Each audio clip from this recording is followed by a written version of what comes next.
പ്രിയപ്പെട്ടവരെ, സെക്കുലർ സാറ്റർഡേയിലേക്ക് എല്ലാവർക്കും സ്വാഗതം.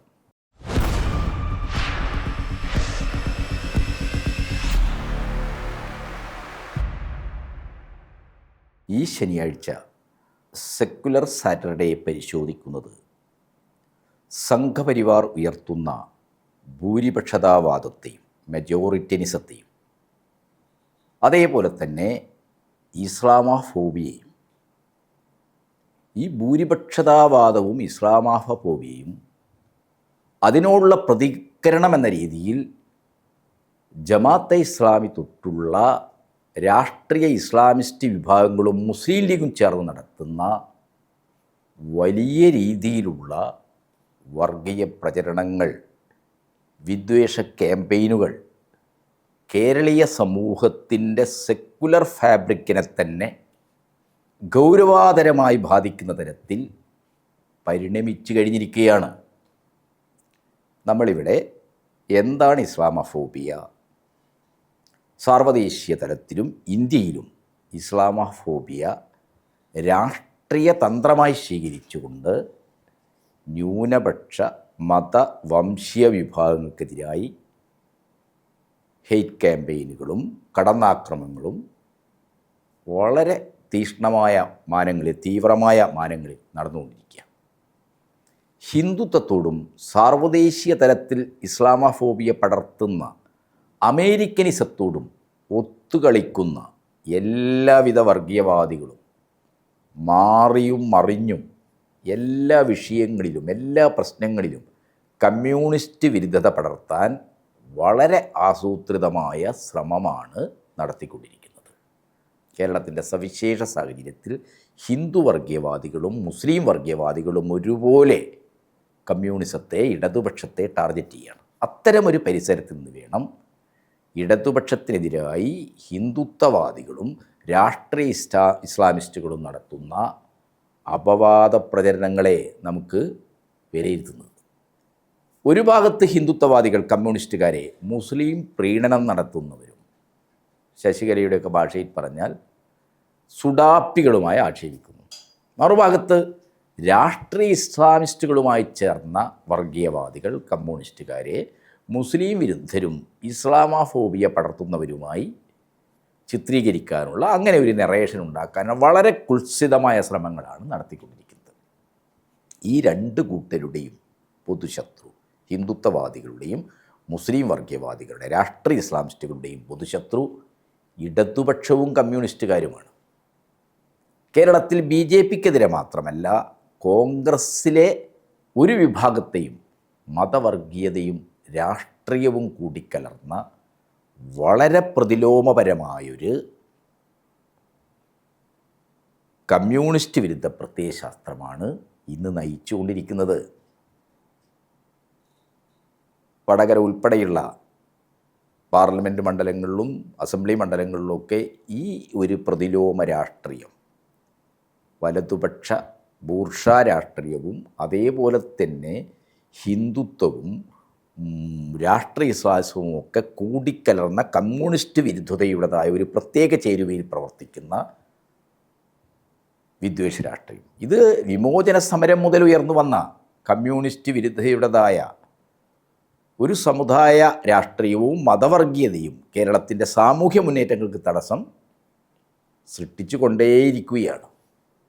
മതമൈത്രിയെയും മതനിരപേക്ഷ സാമൂഹ്യഘടനയും അപകടപ്പെടുത്തും വിധമുള്ള സാമുദായിക ധ്രുവീകരണങ്ങൾക്ക് വേണ്ടിയുള്ള ശ്രമങ്ങളാണ് ഈ വലതുപക്ഷ രാഷ്ട്രീയ ശക്തികൾ നടത്തിക്കൊണ്ടിരിക്കുന്നത്. ഇപ്പോൾ നമ്മൾ പരിശോധിച്ചാൽ ശബരിമല യുവതീ പ്രവേശം തൊട്ട് സ്വർണ്ണാപഹരണം വരെയുള്ള പ്രശ്നങ്ങളിൽ വസ്തുതകളെയും സത്യത്തെയും അജ്ഞതയും നിർത്തി CPMനെതിരായി ഭൂരിപക്ഷ മതവിശ്വാസികളിൽ വിദ്വേഷ വികാരം കത്തിച്ച് വിടാനുള്ള ശ്രമങ്ങളാണ് BJPക്കാരും കോൺഗ്രസ് മുസ്ലിം ലീഗ് നേതാക്കളും നടത്തിക്കൊണ്ടിരിക്കുന്നത്. ആരാണ് പോറ്റിയെ ശബരിമലയിൽ കയറ്റിയെന്നൊക്കെ ഇപ്പോൾ വ്യക്തമായിരിക്കാം. മറ്റൊരു ഭാഗത്ത് CPM RSSുമായി ഒത്തുകളിക്കുകയാണെന്നും SIR ഉൾപ്പെടെയുള്ള മോഡി സർക്കാരിൻ്റെ മുസ്ലിം വിരുദ്ധ നടപടികൾ, പരിപാടികൾ കേരളത്തിൽ നടപ്പാക്കുന്നത് പിണറായി വിജയൻ സർക്കാരാണെന്നും ഉൾപ്പെടെയുള്ള നുണപ്രചരണങ്ങൾ അഴിച്ചുവിടുന്നു. വെള്ളാപ്പള്ളിയുടെ നിരുത്തരവാദപരമായ പ്രസ്താവനകളെ CPM-ൻ്റെ പേരിൽ ആരോപിച്ച് CPM-ഉം പിണറായി വിജയനും മുസ്ലിം വിരുദ്ധരാണെന്ന പ്രതീതി സാമൂഹ്യ മാധ്യമങ്ങളിലൂടെ നിർമ്മിച്ചെടുക്കുന്നു. വലിയ നുണകൾ ആവർത്തിച്ച് തങ്ങൾക്കനഭിമതരായവരെ വെറുക്കാൻ പഠിപ്പിക്കുന്ന ഗീബൽസിയൻ തന്ത്രമാണ് ഹിന്ദുത്വവാദികളും രാഷ്ട്രീയ ഇസ്ലാമിസ്റ്റുകളും ഒരേപോലെ ഇവിടെ പ്രയോഗിച്ച് കൊണ്ടിരിക്കുന്നത്. ഇന്ത്യയിലും കേരളത്തിലും നാനാവിധമായ വിഷയങ്ങളെ കേന്ദ്രീകരിച്ച് ഇസ്ലാമഫോബിയ പടർത്താൻ ഹിന്ദുത്വവാദികൾ വളരെ കൗശലപൂർവ്വം വളരെ കുടിലമായ രീതിയിൽ ശ്രമങ്ങൾ നടത്തിക്കൊണ്ടിരിക്കുന്നുണ്ട്. വസ്ത്രത്തെയും ഭക്ഷണത്തെയും പ്രണയത്തെയും ഒക്കെ പ്രശ്നവൽക്കരിച്ചുകൊണ്ട് വിദ്വേഷ പ്രചരണവും സാമൂഹ്യ വിഭജനവും തീവ്രമാക്കാനുള്ള ശ്രമങ്ങളാണ് ഹിന്ദുത്വവാദികൾ വളരെ ആസൂത്രിതമായി തന്നെ നടത്തിക്കൊണ്ടിരിക്കുന്നത്.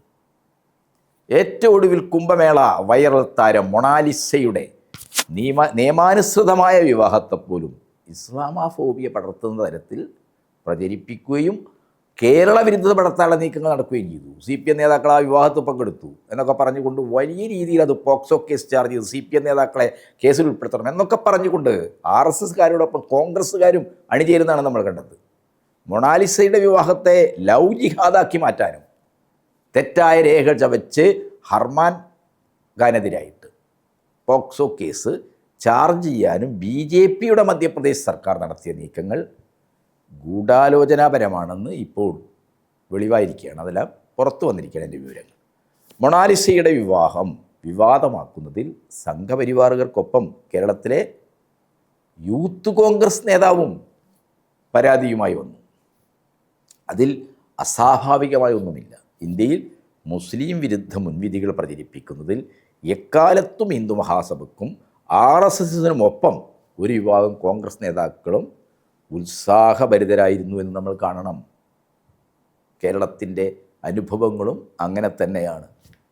1967 EMS സർക്കാർ മലപ്പുറം ജില്ലാ രൂപീകരണത്തിന് വേണ്ടിയുള്ള ആലോചനകൾ നടത്തിയപ്പോൾ തീരുമാനം വന്നപ്പോൾ അതിനെതിരായി കുട്ടി പാകിസ്ഥാൻ മിനി പാകിസ്ഥാൻ വാദമുന്നയിച്ച് വർഗീയ വിദ്വേഷ പ്രചരണവുമായി രംഗത്ത് വന്നത് ജനസംഘവും RSSുമായിരുന്നു. ആ വാദങ്ങൾ അതേപോലെ ഏറ്റെടുത്ത് മലപ്പുറം ജില്ലാ രൂപീകരണം കുട്ടി പാകിസ്ഥാനാണ്, അതിനെ സൃഷ്ടിക്കാനാണ് എന്ന് നിയമസഭയിൽ പോലും ഉന്നയിക്കാൻ കോൺഗ്രസ് നേതാക്കൾക്ക് ഒരു മടിയും ഉണ്ടായിരുന്നില്ല. ശ്രീമാൻ K. കരുണാകരൻ തന്നെ മലപ്പുറം ജില്ലാ രൂപീകരണത്തെ എതിർത്ത് നിയമസഭയിൽ പ്രസംഗിച്ചു. ഒരു പ്രദേശത്തിൻ്റെ പിന്നോക്കാവസ്ഥയും അവിടുത്തെ ജനങ്ങളുടെ സാമൂഹ്യമായ അധസ്ഥിതാവസ്ഥയും പരിഹരിക്കാനുള്ള നടപടി എന്ന നിലക്കാണ് EMS സർക്കാർ മലപ്പുറം ജില്ല രൂപീകരിക്കാനുള്ള നടപടി സ്വീകരിച്ചത്. ഇത് സംബന്ധമായുള്ള നിയമസഭയുടെ നടപടിക്രമങ്ങളുടെ രേഖ സംഘപരിവാർ വാദങ്ങൾ എങ്ങനെയാണ് മലപ്പുറം ജില്ലാ രൂപീകരണത്തിനെതിരായി കോൺഗ്രസ് ഏറ്റെടുത്ത് സഭയിൽ ഉന്നയിച്ചതെന്ന് വ്യക്തമാക്കുന്നുണ്ട്. 1969 ഫെബ്രുവരി 20 നിയമസഭയിൽ നടന്ന പ്രക്ഷുബ്ധമായ ചർച്ചയിൽ കോൺഗ്രസിൻ്റെ നിയമസഭാ കക്ഷി നേതാവായിരുന്ന K. കരുണാകരനും കോൺഗ്രസിൻ്റെ ചീഫ് വിപ്പ് KT ജോർജും നടത്തിയ പ്രസംഗങ്ങൾ മാത്രം നമ്മളിപ്പോൾ പരിശോധിച്ചാൽ മതി. കൃത്യമായി ഇസ്ലാമോഫോബിയ നിലപാടുകളിൽ നിന്നായിരുന്നു അവർ മലപ്പുറം ജില്ലാ രൂപീകരണത്തെ എതിർത്തത്.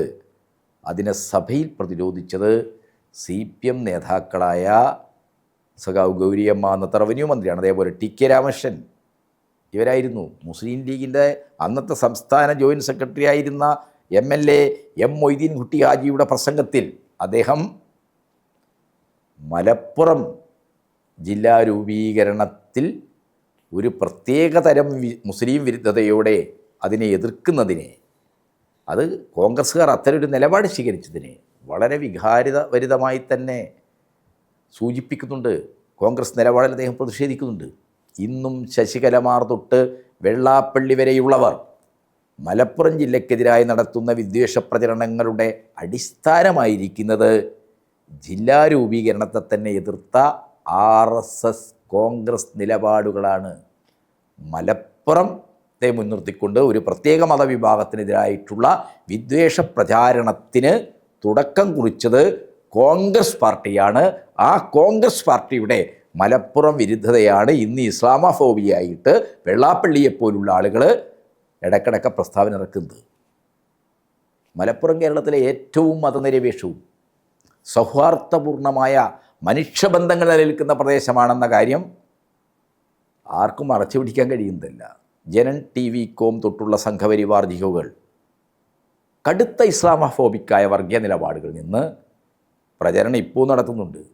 2021 ഒരു റംസാൻ കാലത്ത് PSC പരീക്ഷയ്ക്ക് പോയ ഒരു വിദ്യാർത്ഥിക്ക് മലപ്പുറത്ത് വെള്ളവും ഭക്ഷണവും കിട്ടാതെ ബുദ്ധിമുട്ടേണ്ടി വന്നു എന്ന അനുഭവക്കുറിപ്പ് ജനൻ TV.com സോഷ്യൽ മീഡിയ വഴി വലിയ രീതിയിൽ പ്രചരിപ്പിച്ചു. പലർക്കും ഓർമ്മയുണ്ടാവും. സംഘപരിവാർ പ്രൊഫൈലുകൾ മലപ്പുറം ജില്ലയ്ക്കും മുസ്ലിങ്ങൾക്കുമെതിരെ ഇത് വലിയ രീതിയിൽ ഏറ്റെടുത്ത് വൻതോതിൽ തന്നെ വിദ്വേഷ പ്രചരണം നടത്തി. അത്തരം പ്രചരണങ്ങൾ ഇപ്പോഴും ഏറിയും കുറഞ്ഞും വർഗീയവാദികൾ നടത്തിക്കൊണ്ടിരിക്കുന്നുണ്ട്. 1980 മുതൽ മലപ്പുറം ജില്ലയിലെ വിവിധ പ്രദേശങ്ങളിൽ നോമ്പുകാലം ഉൾപ്പെടെയുള്ള സമയങ്ങളിൽ സഞ്ചരിക്കുകയും താമസിക്കുകയും ചെയ്തിട്ടുള്ള ആളാണ് ഞാൻ. എൻ്റെ അനുഭവത്തിൽ മലപ്പുറം നഗരത്തിൽ ഒരു നോമ്പുകാലത്തും മറ്റു മതവിശ്വാസികൾക്ക് ഭക്ഷണ നിരോധനമുള്ളതായി ഒരിക്കലും അനുഭവപ്പെട്ടിട്ടില്ല. മറ്റു മതവിശ്വാസികൾക്ക് ഭക്ഷണം നിഷേധിക്കുന്നത് ഇസ്ലാം അനുവദിക്കുന്നതില്ല എന്നതാണ്, അനിസ്ലാമികമാണത് എന്ന ബോധം നല്ല രീതിയിലുള്ളവരാണ് മലപ്പുറത്തെ മഹാഭൂരിപക്ഷം വരുന്ന മതവിശ്വാസികളായ മുസ്ലിങ്ങൾ.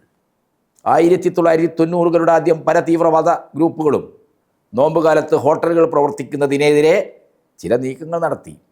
അതിനെ മലപ്പുറത്തെ മതവിശ്വാസികളായ മുസ്ലിം മതവിശ്വാസികളായ മതനിരപേക്ഷ ശക്തികളാണ് തടഞ്ഞത്. അത്തരം തീവ്രവാദ നിലപാടുകൾ സൂക്ഷിക്കുന്നവരെ ഒറ്റപ്പെടുത്തി അവർ. ശശികലയെപ്പോലുള്ള ഹിന്ദു വർഗീയവാദികൾ ഇന്നും ന്യൂനപക്ഷ വിരുദ്ധ വർഗീയ അജണ്ടക്കാവശ്യമായ രീതിയിൽ മുസ്ലിങ്ങൾ ഭൂരിപക്ഷമായ മലപ്പുറം ജില്ലയെക്കുറിച്ചുള്ള നുണക്കഥകൾ പ്രചരിപ്പിച്ചുകൊണ്ടിരിക്കുന്നത്. അതവരുടെ ഒരു ശീലമാണ്. ഹിന്ദുത്വവാദികളുടെ ഒരു വിദ്വേഷ അജണ്ടയിൽ നിന്നുള്ള നിരന്തര പ്രവർത്തന പദ്ധതിയാണത്. കൊളോണിയൽ ശക്തികളാണ് മലപ്പുറത്തെ മാപ്പിളമാരെ മതഭ്രാന്തരായി ചിത്രീകരിച്ചത്. അത് ഏറ്റെടുത്താണ് ഹിന്ദുത്വ ശക്തികൾ രാജ്യമാകെ ഇസ്ലാമോഫോബിയ പടർത്താനുള്ള വളരെ ആസൂത്രിതമായ നീക്കങ്ങൾ നടത്തിയത്. അതിപ്പോഴും തുടർന്നുകൊണ്ടിരിക്കുന്നത്. മലപ്പുറവും പഴയ മലബാറും കൊളോണിയൽ വിരുദ്ധ ദേശീയബോധം കൊണ്ട് ഒരു ജനതയുടെ ആത്മാഭിമാനത്തെ ഉണർത്തിയ വെളിയങ്കോട് ഉമ്മർ ഗാസിയുടെ അതേപോലെ മമ്പുറം തങ്ങന്മാരുടെയും നാടാണ് ഈ മലപ്പുറം എന്ന് പറയുന്നത്. ആലി മുസ്ലിയാരിയുടെയും വാര്യംകുന്നത്ത് കുഞ്ഞമ്മദ് ഹാജിയുടെയും MB നാരായണമേനോൻ്റെയും മോഴിക്കുന്നത്ത് ബ്രഹ്മത്തത്തൻ നമ്പൂതിരിപ്പാടിൻ്റെയും നാടാണ് മലപ്പുറം.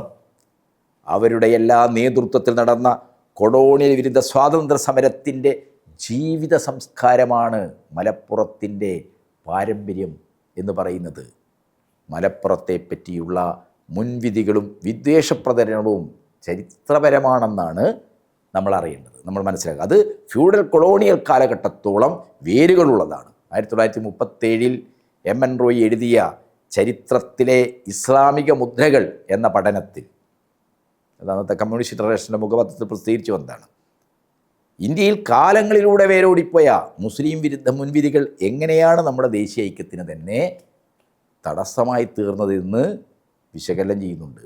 നമ്മുടെ ചരിത്രത്തെ നിഷ്പക്ഷമായി മനസ്സിലാക്കുന്നതിന് തന്നെ ഈ മുൻവിധികൾ തടസ്സം സൃഷ്ടിച്ചുവെന്നാണ് സഖാവ് MN റോയി ആ ലേഖനത്തിൽ എഴുതിയിട്ടുള്ളത്. നൂറ്റാണ്ടുകളായി ഇന്ത്യയിൽ സഹവസിച്ചിട്ടും പരസ്പരം ശരിയാവണ്ണം മനസ്സിലാക്കാതെ പോയ രണ്ട് സമുദായങ്ങൾക്ക് ലോക ചരിത്രത്തിൽ വേറെ ഉദാഹരണങ്ങളുണ്ടോ എന്ന സംശയം വരെ സഖാവ് റോയി തൻ്റെ പഠനത്തിൽ വളരെ ആശങ്കയോടെ ഉന്നയിക്കുന്നുണ്ട്.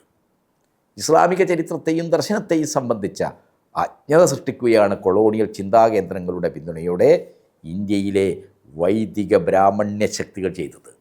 ഇസ്ലാമിനെ അപരവൽക്കരിക്കുന്ന ആത്മീയ സാമ്രാജ്യത്വമാണ് ഇന്ത്യയുടെ ദേശീയതയെ നിർണയിച്ച ആശയങ്ങളുടെ അടിപ്പടവയായി വർണ്ണിച്ചതെന്ന് റോയി തൻ്റെ ഈ ലേഖനത്തിൽ പറയുന്നുണ്ട്.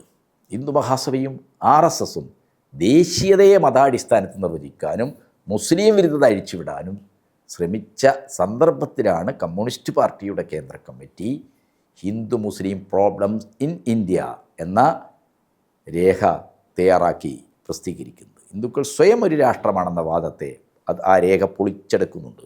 മുസ്ലിങ്ങൾക്ക് മതാടിസ്ഥാനത്തിൽ ഒരു രാഷ്ട്രം വേണമെന്ന വാദത്തെ ആ രേഖ നിരാകരിക്കുന്നുണ്ട്. രാഷ്ട്രത്തിന് മതമുണ്ടാകാൻ പാടില്ലെന്ന നിലപാടാണ്, ആ സമീപനമാണ് ആ രേഖ മുന്നോട്ട് വെക്കുന്നത്. അതിനെ തുടർന്നാണ് 1929 ഗോഹട്ടി AICCയിൽ ഇന്ത്യൻ റിപ്പബ്ലിക് മതേതരത്വം മതനിരപേക്ഷത ഉൾക്കൊള്ളുന്നതാവണമെന്ന കാഴ്ചപ്പാട് MN റോയി പ്രമേയമായി അവതരിപ്പിക്കുന്നത്. ഇന്ത്യ എന്ന് പറയുന്നത് മുസ്ലിങ്ങളും ഹിന്ദുക്കളും ഒക്കെ ഒന്നിച്ച് ജീവിക്കുന്ന, എല്ലാ മതവിശ്വാസങ്ങൾക്കും സൗഹാർദ്ദപൂർവ്വം കഴിയാൻ കഴിയുന്ന, എന്നാൽ രാഷ്ട്രത്തിന് മതമില്ലാത്ത ഒരു റിപ്പബ്ലിക്കൻ സംഭവമാണ്, ഒരു റിപ്പബ്ലിക്കൻ സങ്കല്പമാണ് ഈ ഇന്ത്യയുടെ ദേശീയ പ്രസ്ഥാനം മുന്നോട്ട് വെച്ചത്. കോൺഗ്രസിൻ്റെ വലിയൊരു വിഭാഗം നേതാക്കൾ ഹിന്ദു മഹാസഭയുടെ കൂടി നേതാക്കളായിരുന്നു. അവരുടെ നിലപാടുകളാണ് ഇന്ത്യയിൽ ഹിന്ദു മഹാസഭയും പിന്നീട് RSN രൂപീകരിച്ചത്. ഇന്ന് ദേശീയാധികാരത്തിലിരിക്കുന്ന ഹിന്ദുത്വവാദികളുടെ ഗവൺമെൻറ് മുസ്ലിം വിരുദ്ധമായ നിരവധി ഭരണഘടനാ ഭേദഗതികളുടെ നിയമനിർമ്മാണങ്ങളുടെ ഒരു പരമ്പര അടിച്ചേൽപ്പിക്കുകയാണ്. അതിനെ മതനിരപേക്ഷ നിലപാടുകളിൽ നിന്ന് പ്രതിരോധിക്കാൻ ഇന്ത്യയിലെ പ്രതിപക്ഷ രാഷ്ട്രീയ കക്ഷികൾക്കെല്ലാം കഴിയണം. എന്നാൽ ഹിന്ദുത്വവാദികൾ ഉയർത്തുന്ന വെല്ലുവിളികൾ, അത് മുസ്ലിം സമൂഹത്തെ സൃഷ്ടിക്കുന്ന അരക്ഷിത്വം, ഇതിനെയൊക്കെ ചൂണ്ടിക്കാണിച്ച് മറ്റൊരർത്ഥത്തിൽ ഇസ്ലാമികമായ മുസ്ലിം വർഗീയത വളർത്താനുള്ള ശ്രമങ്ങളാണ് പൊളിറ്റിക്കൽ ഇസ്ലാമിസ്റ്റുകൾ നമ്മുടെ രാജ്യം നടത്തിക്കൊണ്ടിരിക്കുന്നത്. ഒരു ഭാഗത്തവർ ഡൽഹിയിലും RSSൻ്റെ കേരളത്തിലെ കാര്യാലയമായ എളവരക്കരയിലുമൊക്കെ ചെന്ന് RSS നേതാക്കളുമായി സന്ധി സംഭാഷണം നടത്തും.